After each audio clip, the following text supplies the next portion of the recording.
The American Recovery and Reinvestment Act that I will sign today, a plan that meets the principles I laid out in January, is the most sweeping economic recovery package in our history.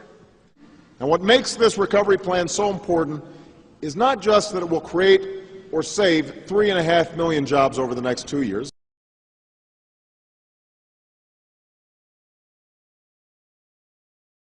It's that we're putting Americans to work doing the work that America needs done, work that will bring real and lasting change for generations to come. We are remaking the American landscape with the largest new investment in our nation's infrastructure since Eisenhower built an interstate highway system in the 1950s.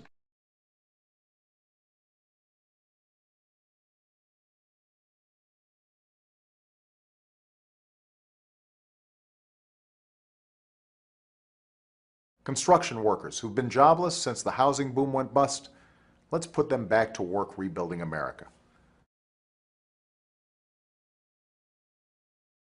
Right now, there are over 1 million construction workers out of work after the housing boom went bust. And there are millions of construction workers who are still out there looking for a job.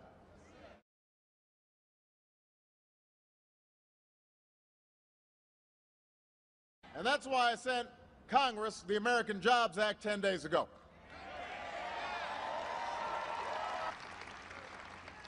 This bill is not that complicated. It's a bill that would put people back to work rebuilding America, repairing our roads, repairing our bridges, repairing our schools.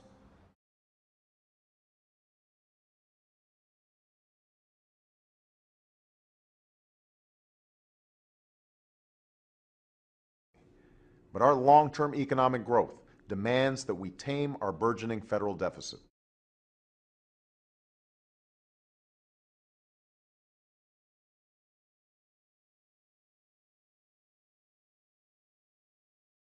And economists from all across the political spectrum agree that giving tax cuts to millionaires and billionaires does very little to actually grow our economy.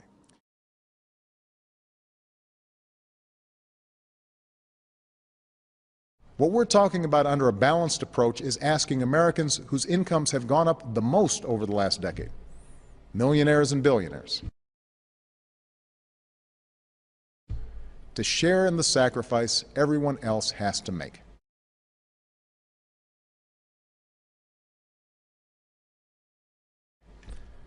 And I think these patriotic Americans are willing to pitch in.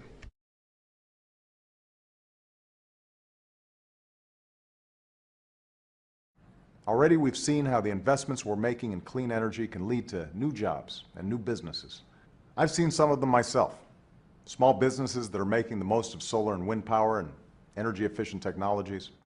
Now, I don't have any problem with any company or industry being rewarded for their success. The incentive of healthy profits is what fuels entrepreneurialism and helps drive our economy forward. But I do have a problem with unwarranted taxpayer subsidies that we've been handing out to oil and gas companies.